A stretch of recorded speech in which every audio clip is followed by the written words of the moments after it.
In today's episode, we're gambling big time at the Monaco Grand Prix by underfueling our car, and it's the debut of our very first one-off special livery for this season of F1 25 My Team Career Mode. But last time out, it was a chaotic time in Jeddah as we had to recover from a qualifying crash from 15th place in the thick of it, and we did just that. But more importantly, we saw Tsunoda and Williams Porsche ascend to the P1 spot after 2 DNFs in a row, and things went right down to the wire, quite literally to the final corner, fighting for positions. But yeah, Williams and Porsche together in their new partnership for the first time, getting a win, and to be honest, makes up and kickstarts the season for Tsunoda after 2 DNFs. We had a pretty solid recovery, to be honest, all things considered. I'm very happy with that, and that is, momentum we can bring into this episode where, yes, for the first time, we have got one of those variant liveries here for this season with Jaguar. You guys really enjoyed when we did these last season with Porsche, so now we're bringing them back for the Jaguar season, and our first one here is with Castrol. This is based off a 1988 Jaguar XJR9 livery where it was fully painted up in Castrol colors with lines, logos everywhere, and we have tried our best to faithfully recreate that livery with some slight tweaks, of course, because always with these liveries that are done on very different race cars, it's always a challenge. Part of the fun of it is trying to adapt it to the F1 chassis and also incorporating little design bits that we have from our main livery, things like the logo chevrons across the engine cover, for example. Obviously you have to take into account our decal editor and the fake in-game sponsors coming in, but I think we've done a pretty damn nice job. We've got the red rear wing,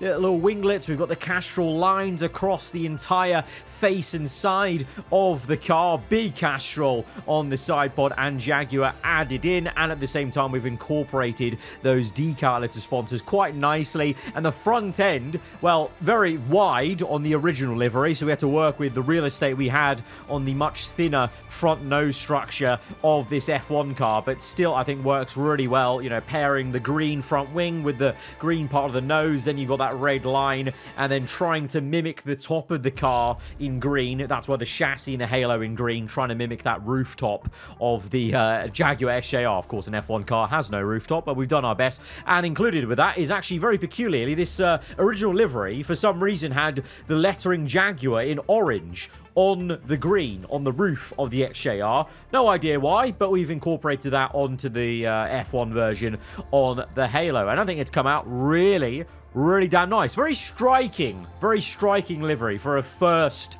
one-off livery at Monaco. I think it makes sense to have a Castrol livery at Monaco. There's something about fuel brands and one-off liveries at Monaco that just fits, doesn't it? We've seen it in the past. We've done it in the past in the series, but it's happened in real life plenty of times. But with our special livery, hopefully comes some good luck. Obviously, we were every other livery. We had good luck last season in the Porsche livery, so let's hope we can kick things off with a bang here at the Monaco Grand Prix. Like I said, coming off with momentum from Jeddah, but this is going to be all about how high can we qualify, and then what is the race going to look like with that mandated, remember, mandated 2-stop tyre wear factoring in. But of course our car's been easier on the tyres so far, so could we go aggressive with maybe one soft tyre, maybe 2 mediums? Who knows? We're gonna have to see once we load into the race weekend. But we are swapping over, of course, to the other driver, Andrea Kimi Antonelli, the man who we won with last time we drove as him. Let's see if we can repeat that again.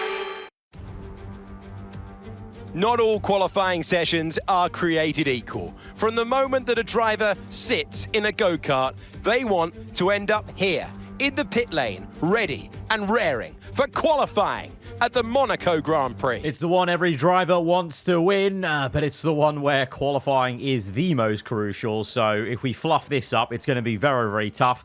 And so far, our car, this Jaguar car, has not been the best qualifying car. It's been a great race car, but in qualifying, it has really been letting us down. Or, to be honest, I've been letting it down as well. We've had a few mistakes, owing to, it's quite a tough car to turn on low fuel. I'm finding more so, like when you're trying to really push the limit, where the limit is, the nose just doesn't want to bite like we've had in previous seasons. Whereas in a race where you're going a little bit easier, you know, coasting into some corners, you know, on heavier fuel, it's a little bit calmer, you know, compared to other cars, and we're able to work with it. But when you're really trying to find those extra few tenths, it's been tough. It's been tough. Whereas in race-based terms, that's not really much of an issue. But this car is looking lovely around Monaco, with the white and the red really contrast really nicely with that British racing green. And I've got to say also, on board here, I think you'll hopefully agree, the livery from the onboard matches Antonelli's helmet.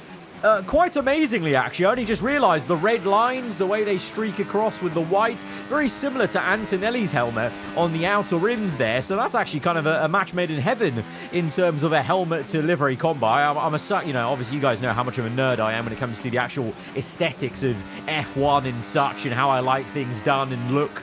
And so I love when a helmet can match a car livery like this, as you know, is in sync as it is.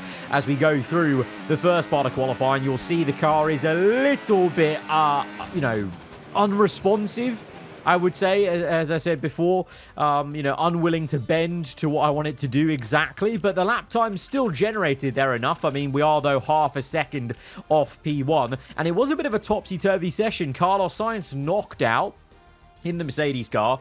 Verstappen, P15, what's going on there? 1.2 seconds down the order. Ocon as well. Piastri no better, like 1 second off the pace in 12th place. And we've got the likes of like Renault, Zach O'Sullivan beating our teammates. Lawson and Albon looking pretty strong though. So again, like in Jeddah, maybe a bit of a mixed bag in Q1. You know, the track is rubbering in. It gets quicker and quicker as we go on through. And obviously, Monaco is one of those circuits where you have to dial in. So I think session to session, you see, even with the AI on the F1 games, they're getting quicker because they're dialing in as they would do in real life, and we're dialing in for sure, as these are our first ever laps around the track in this season with this car, in anger especially. And so as the sun peaks over the buildings there in Sector 2, we come across a very bumpy start-finish line to come through into P5. Piastri does make it in, thankfully, and things have got closer. 4 tenths about cover the top 10, but it's a bit of a shock there for Williams Porsche. Tsunoda's through, the last race's race winner. Paul Aaron, though, you know, very, very solid season so far as Tsunoda's teammate. 11th place. That's a bit of a shock. He's out, and so that's going to be a tough spot to come back from, but we have seen the Williams be a very good car in a straight line, so that might help them.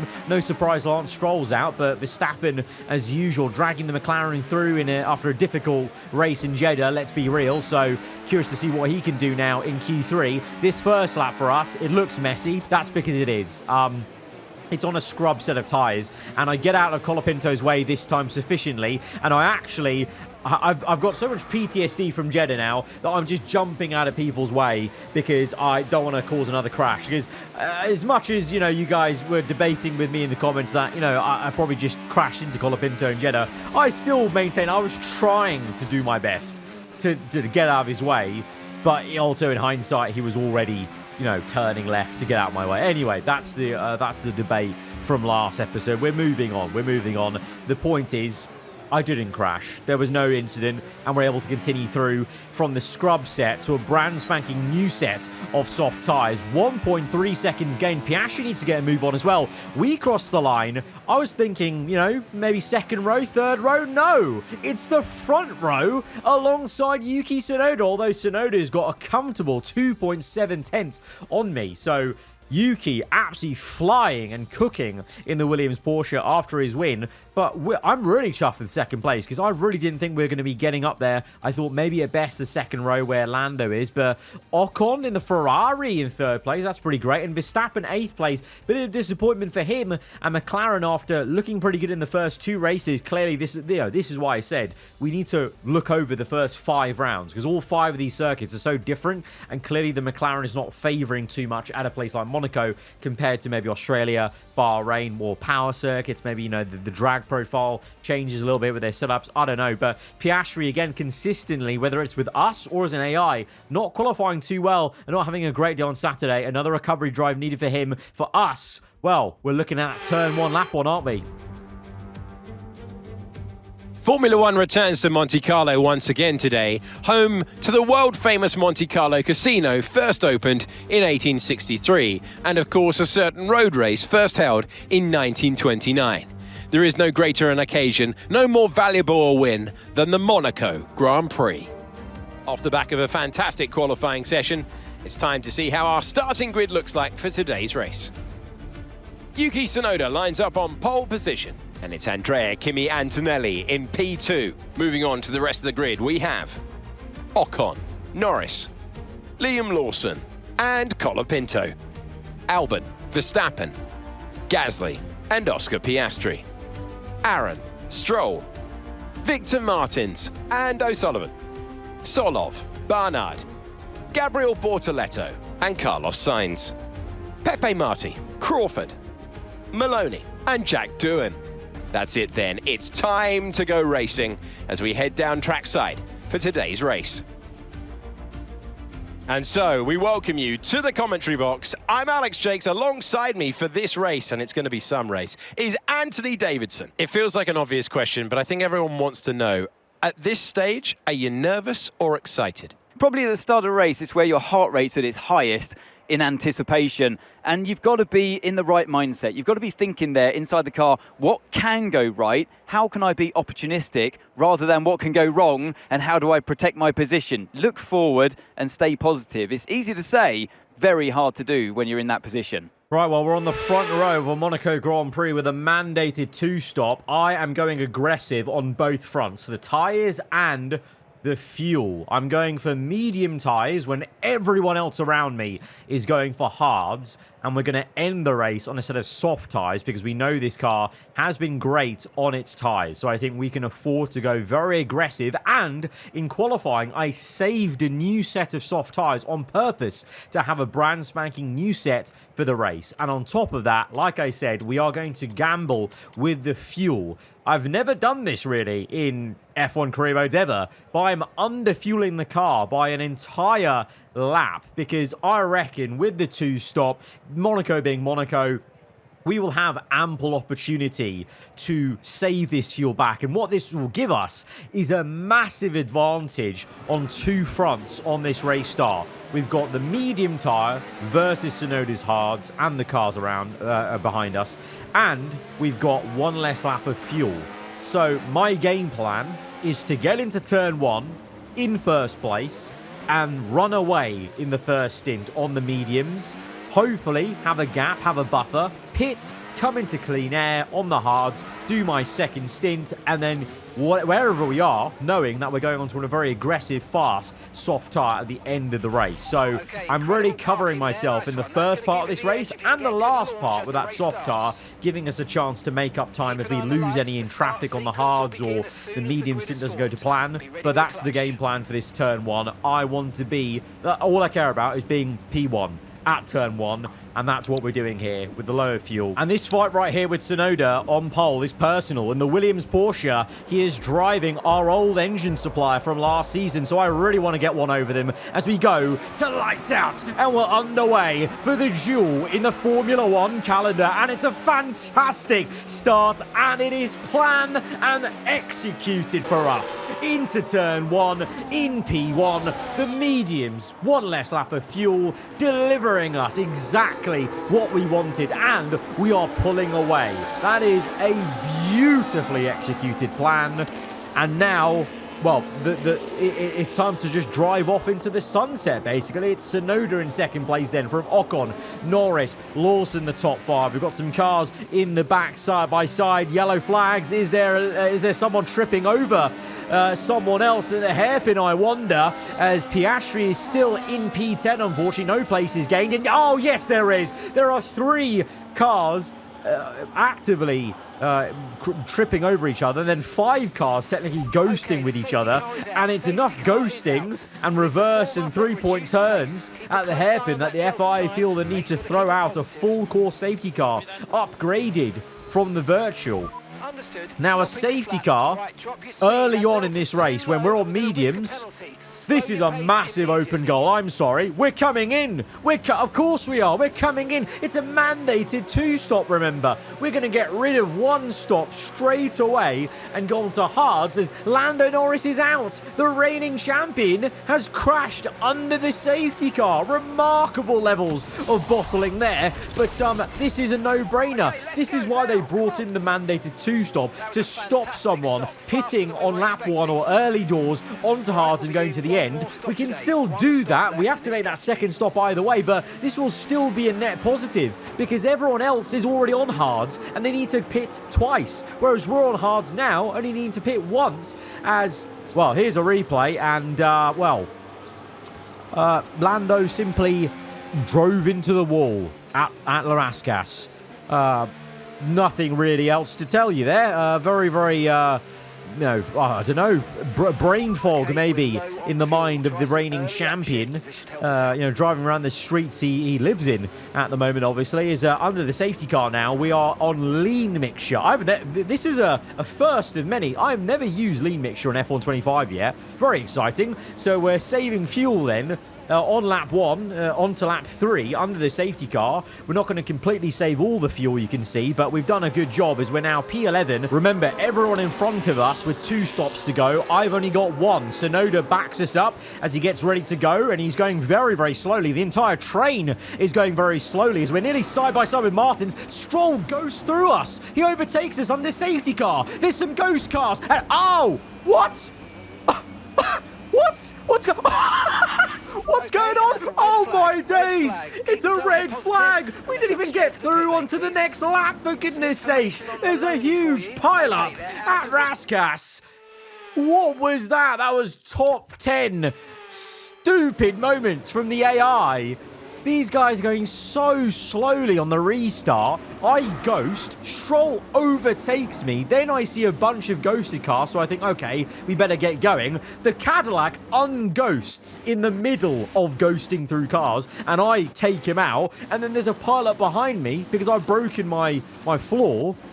But I couldn't control my car anymore because it paused it because it was throwing a red flag. But look at that. Renault reversing. What a mess. What an absolute mess at Rascas on the safety car restart. And now, you know what? Not only have I got floor damage, I have now been screwed over because the red flag will allow everyone to change their tyres once. And I believe the rules for the mandated 2-stop can include a red flag pit stop. So now everyone else just has 1 stop to make, I believe. I've technically made 2 stops because I'm changing tyres again here, but I don't know if I can get to the end on the hards. So we still maybe have a pit stop advantage. Maybe. It depends on if we can get to the end here, as we're now in 9th place then, going to 5 red lights for the 2nd time. We're now alongside our own teammate, who we were nowhere near before. We've had a good start, to be fair, even with the minor floor damage, which, to be fair, with the soft tyres right now, the fresh tyres, the fresh tyres we've got on the hards, that will actually negate any of the damage we've got, and you're seeing that right now because we're able to actually just push past Max Verstappen up the hill just with ERS. That was really more of a drag race, and I thought about maybe a dive down the inside of Gasly and Murabo, but no. But you can see the floor isn't actually too bad. It's lime green, so it could be a lot worse, and clearly we've still got some good pace here. Sparking away as we make contact with Pierre Gasly, getting the elbows out. Really no love lost between myself and Pierre Gasly after what, like 10 plus years of the F1 game and his AI. No matter what the universe of what F1 game, myself and Gasly always get into it together. But we're up to P6 and we push past him, and we're now going to try and settle down and chase after Alexander Albon. But with the floor damage, even though it's minor, it is definitely affecting us in certain areas like this. The final corner, that little snap of oversteer is because there's that instability mid-corner with the damage we've got. So we're going to have to think about overtaking the Ferrari somewhere else because we've got some pace and grip, but we don't have that balance through the final corner. It might be here, out the hairpin. This is a very unorthodox place to make a move as we are wincing again. It's the same area. We attack Gasly now through the tunnel, having to lift off to give Albon the room. He was going to shut the door,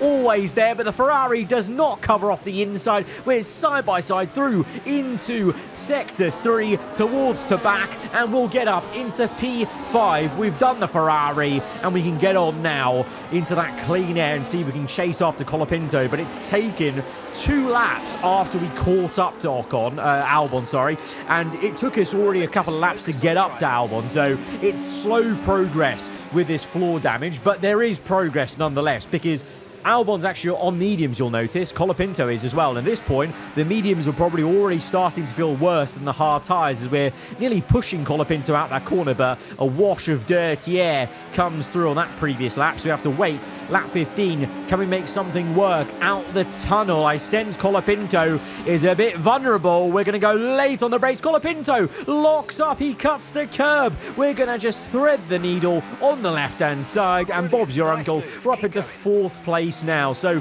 good progress versus those 2 medium tyre runners, where at this point those mediums are probably starting to wear, like I said, and we can settle down now and try and see if we can just maybe gap Colapinto, settle down for P4. Honestly, I don't think we can catch and overtake Lawson, Ocon and Tsunoda. I think they're too far down the road, but what we can do is just settle into a rhythm and kind of maybe see and, you know, maybe try and answer this question: can we get to the end? Because if we can, we are still doing 1 less stop than everyone else. The tyre wear is like that on lap 18. It's not too bad. Doesn't feel that bad. And we're gapping Colapinto. The gap is 2.3. And pace is somewhat steady. It's a little bit far off what our best lap time is, but it's stabilised, you know. We're actually gaining a little bit, just a little bit on Lawson, who's also on hard. So Lawson also might be trying to go to the end, but Tsunoda and Ocon are not. They're on mediums, so they will be going longer. As you saw, I had a bit of understeer there, so maybe there is a little bit of tyre wear kicking in for me on the hards. But yeah, Tsunoda and Ocon, they're on mediums. They're going to have to pit again just to change compound, and there you go, Tsunoda's in. Lap 22, the leader for most of this race. He's got a massive 12-second gap to Ocon, so Tsunoda really locked in that second or third. Well, it's technically a 3rd stint if you count the red flag, you know, pit stop becoming a new stint. But he was miles ahead, but he's had to come in now, so he will actually come out behind us, but he'll be ahead of everyone else. So that's how far Tsunoda was to the entire field, that he's come out in 4th place on the road. It will be 3rd eventually because Ocon pits off the medium. So now it's Lawson in the Honda that leads. We're in 2nd place. So all of a sudden we're looking good again. But, you know, with there clearly being a bit of tyre wear coming in on the hards, can we really get this to the end? I feel like we have to try it. If you're going to do it anywhere, you're going to do it in Monaco, you know, keeping track position, you know, you're able to get the car, you know, a stadium wide at every apex. This is the place to do it, and maybe Lawson's going to join us because he's still going on, but we're going really slow behind Lawson because we're getting a lot of dirty air off the Kiwi driver, and that Honda is not too quick. I could definitely go quicker than him in clean air, so if he's going to pit, that might help us, and he does pit. So we are going to take the lead of this race, and Tsunoda is going to waste no time. He's on the back of us already. We've got DRS off Lawson. We're going to defend the inside at turn 1. Narrowly just squeezing out Tsunoda, and on cue the tyre icon's orange. So if we are going to go to the end, if we're going to go, what's that, 14 more laps, we've got our work cut out. I've got to make my car as wide as some motorways go, 5 lanes wide at every apex, and Tsunoda is going to feel very, very frustrated if we can keep him behind. But this is, I think, the gamble that I want to take, because we're able to defend Tsunoda so far. He's trying, but it's easy just to get on the inside, hug the apex, and block them off. We don't have DRS this time, though. Tsunoda gains, but he's not close enough, surely. Oh, he's made contact with us! Tsunoda's taken us out! Oh, dear! The Williams Porsche has savagely taken us out. He's got no front wing. We've got no front wing. It's all gone in the mud. And now, out of the ashes, Esteban Ocon in the Ferrari leads the race. What is going on here? Oh my God, our car is on life support. It's a red front wing, orange barge boards, tyres are in the mud as well. This is the onboard here. So, there was a little gap, and he went for it. I can't knock him, to be honest. If that was me, I would be going for that gap as well. Hand on heart, I would be, but it was always closing. And, it had to be a Williams Porsche. It's just a bit put too close to home. Of course our old engine supplier has crashed with us. Of course, you know. It was a battle that was always going to go wrong, you feel, from the get-go. And look at this. In slow-mo, I'm holding my line. Sonoda's the one that turns right into me. And I only start turning left towards the wall once he's made contact with me. And then also, he taps me a second time. In hindsight, Sonoda's second tap to spin me more round actually saved my race. If I had gone straight on, I would have been out. My front tire would have sheared off. But his double tap actually helped me. But I just feel like he turned right a bit early. If he had stayed straight for a little bit longer, we could have maybe squeezed and made that work. But because he turned a bit right, I then upset the car and we're in the wall. Were we always moving left? Maybe so, but I was adamant that that was my corner. He wasn't getting alongside me. I don't think he had the overspeed for that, but that's one for the stewards, and the stewards have said that's just a racing incident, which maybe on merit is, because like I said, I can't knock Tsunoda, to be honest, because I would have gone for the same sort of gap if it was a rival of mine, especially if it's a former ex. It's like when you see a former lover. You want to get one up on them, and that was maybe what Williams and Porsche wanted to do in this case. They told Williams, they told Tsunoda, look, we gotta do him over, because that's our ex. That's the analogy I'm using there of what happened there, because it certainly felt like that. It felt very unprovoked. And now we've got our work cut out. We're last place in this race, 15th, because there's been that many DNFs. It's a war of attrition here, it would seem, here in Monaco, as we dive down the inside of Marty in the BWT ass, and we're gaining back on that new set of soft tyres, so that actually is helping us recover here, and we're going to pull off the textbook Raskas dive bomb down the inside. It isn't an aarava Monaco career race without a Raskas dive bomb on an AI. So we've ticked that off. And now, oh, look who it is. Look who it is. We've gained back to Yuki-san, is it? In the Williams Porsche. He's being held up by Lance Stroll. And, well, we want to get past him. We're going to get past him immediately, getting it down the inside. It's going to be neck and neck into the tunnel. Oh, warning for collision. This could get frosty side by side of the apex. Through on the exit of the tunnel, on the outside. We give him all the room to work with. You see how that works? Just giving the room and not doing anything too silly. And you get the overtake done. And we're up into P12 and now gaining on Stroll, who's going very, very slowly. I imagine he's driving with one hand with how slowly he's going into the final two corners, because you're about to see just the silliest overtake ever. I don't know how he's going that slow. No wonder we caught up to Tsunoda so quickly, because he was being held up by that lemon. As we now catch up to Oscar Piastri. Lap 35, 4 laps to go. We're just outside the points. Yellow flags ahead. It's an engine failure. It's Paul Aaron. Oh, it's a disaster for Williams Porsche after a really great race in Jeddah where both cars were up there. Aaron is out of the race. Tsunoda's out of the points currently, and that's just put me back into the points. So even though this race has gone down the toilet from trying to go for a race win, at least we're on for one championship point, and you guys know it could well come down to one championship point by the end of this. So that's why in my team on the F1 game, you can never say never. And also this is why, because we're actually getting more. We've overtaken Piastri because this soft tire is so much quicker, and we've got that much pace on it. It's negating the floor damage we've got. Obviously, we changed the front wing, remember? And then onto the second last lap, we overtake O'Sullivan in the very slow Renault, I must say. And I'm a bit annoyed that Piastri hasn't got past O'Sullivan, because that Renault is so much slower. Piastri really should be getting past. I expected a lot from Piastri's AI being over 90 rated, but so far, Antonelli's AI has actually been more impressive when we've driven as Piastri and watched the other side of the garage. You've got to say that Antonelli's AI, he beat us last episode, and when we've driven as him, obviously it's been, happy hunting in Bahrain, and we're going to recover as much as we can here. Doohan, by the way, hopefully you noticed in the top left, but I'll tell you anyway, Doohan's got a 5-second penalty for something. So we're going to get up to P7. We don't even need to overtake Doohan on the road. We will get him anyway. Ahead of him is Verstappen, Gasly, Colapinto 3rd and 5th for Red Bull Ford, and Ferrari 4th and 1st. Lawson with a really tidy 2nd place for Honda, showing their true pace, I would say, after a bit of a slow start to the season. But this is a huge turn of events. Scuderia Ferrari, they have not won a race since season 3. They did not win, nor did they get on the podium all of last season. They did that just last episode, did they not? I think, or at Bahrain.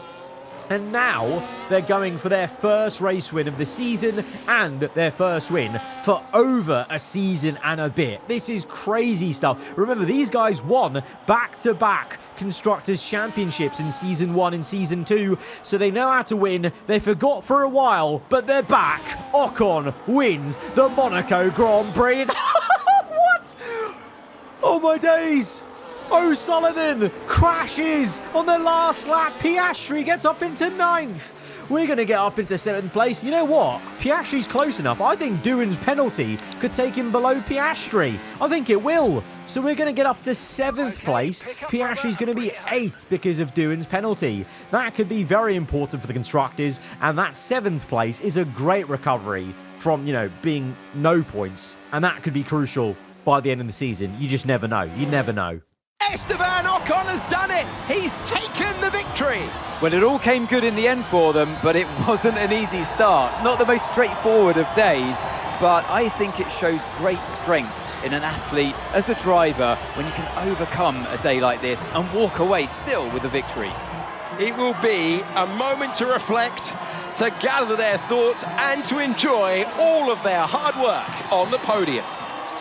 And Esteban Ocon will drink in this moment on top. Alex Jakes, as excited as I was about Ocon winning this one, I think a lot of you guys will be happy as well after, if you've been sticking with this series and watching along, at least from season 3 till now, you'll know the journey Ferrari have been on. It's been a long time since they won that last Constructors' Championship in season 2, and here they are, winning again. It's a good feel story. It's good for Formula 1 when Ferrari win, and this is great. They've actually turned the corner after a season and a bit, and they're coming back a little bit into the fray. Top 3 right now, and Williams Porsche will be kicking themselves. P5, they should really be right up there. They're not matching their full potential right now, and that's kind of why we left Porsche, obviously. It was difficult to really maximize potential, you felt, with Porsche, but they've clearly got some speed. But yeah, it's a chaotic one, a tough one to take, but recovering well to 7th place. Guys, if you have enjoyed it, hit the like button. Let me know your thoughts in the comments below. If you're around here, then do get subscribed for weekly Formula 1 content. I'll see you guys next time. Goodbye.